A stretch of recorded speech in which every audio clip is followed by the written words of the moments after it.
Hi everyone.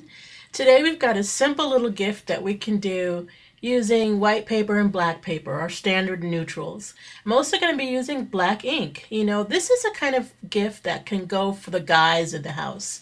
Maybe you want to give your spouse a gift or your significant other, or maybe you want to give a gift to someone, maybe your brother or something, masculine type kind of a card. So it keeps it pretty simple but makes it practical. This is a little note card box for their desk.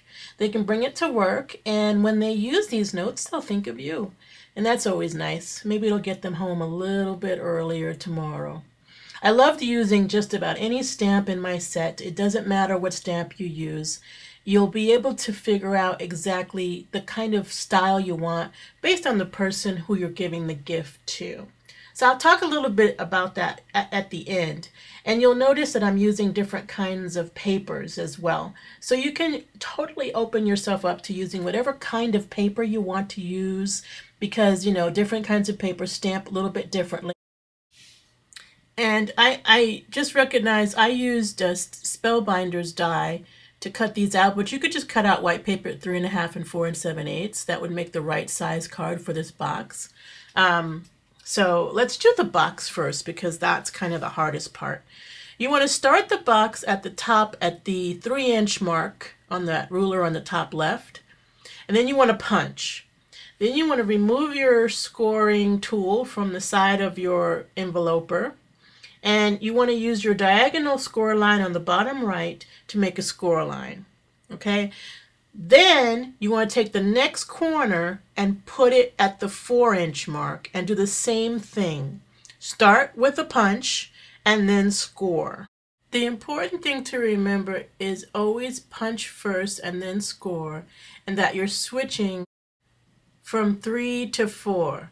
So you just alternate. One corner 3, one corner 4, next corner 3, next corner 4. And that will give you a nice, neat base for this.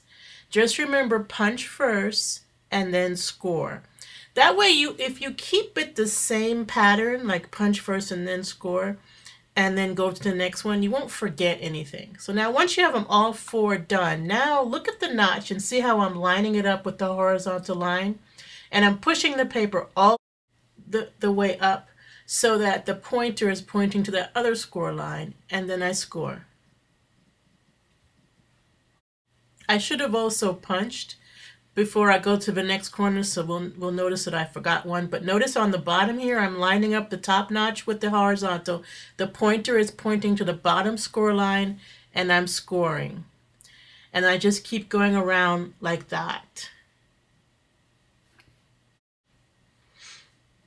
I find that the easiest way not to forget something is to just keep doing it in the same pattern.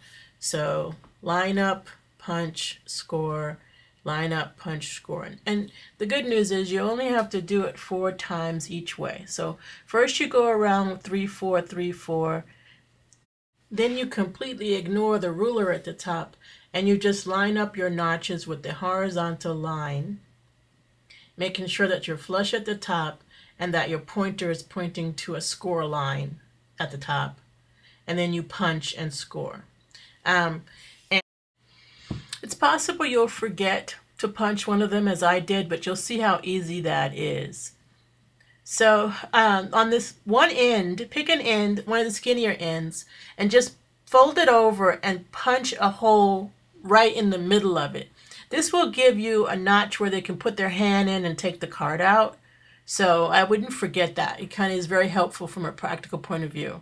Then you want to cut your notches. And you'll just cut a little snip on each side to make sure you have a notch that you can tuck in when you fold your box together. And then you'll do some scorecard folding, score folding, and you'll do 3 steps to it. And let me just show you the 3 steps. So first you fold over what you see top, then fold over what you see bottom, then lay the triangle down and force a score in the inside of it. So fold the triangle down for a score, second score line, then lay it down and force a 3rd score line. And what this does is ensures that those lay down really nicely inside the box. because those triangles actually end up on the floor of your box. I'm not going to use a lot of adhesive on this because this box does not open and close. It stays open, which means that you're going to have a very unlikely scenario where it's going to fall apart. So you just need a little bit of glue on this. This is a very inexpensive project from the perspective of the box. And then you'll lay those pieces inside, put the notch around and put it together. Lay the next one down, stick the notch in. So you can actually put the notches under the flap that's folding down, would probably be the way to reinforce it. Now this is the corner where I didn't put a notch. I forgot a notch as I was going around. So what you're gonna see that I'm gonna do is just take my scissors and cut out the extra paper that's there because I forgot to cut the notch out. So really easy to repair. And then as soon as I cut that extra paper out, I'm back to business, and I'm tucking in my notches and I'm flipping my paper over the notches to reinforce them, and voila, that's the end of my box. I could put a lining of designer series paper here, but I'm trying to keep it fairly masculine, so I won't. To figure out what size I needed inside my cards, I just laid my dies down into the box until one fit perfectly. Then I knew that was the die I needed to cut the cards. If you want to cut the cards without a die, cut out white pieces of cards at 3.5 by 4 7/8, and that will give you the perfect size cards for your box. I used a variety of papers here. You'll notice I use Whisper White. I use a textured cardstock that I had in my stationery. I also used some watercolor paper, so vary your paper and try stamping on different kinds. Of course, the higher quality the paper, the more expensive the gift will get, but hey, our significant others are worth that extra buck, aren't they? Always remember to personalize your cards, which means choose your stamps based on the personality of the person you're giving the gift to.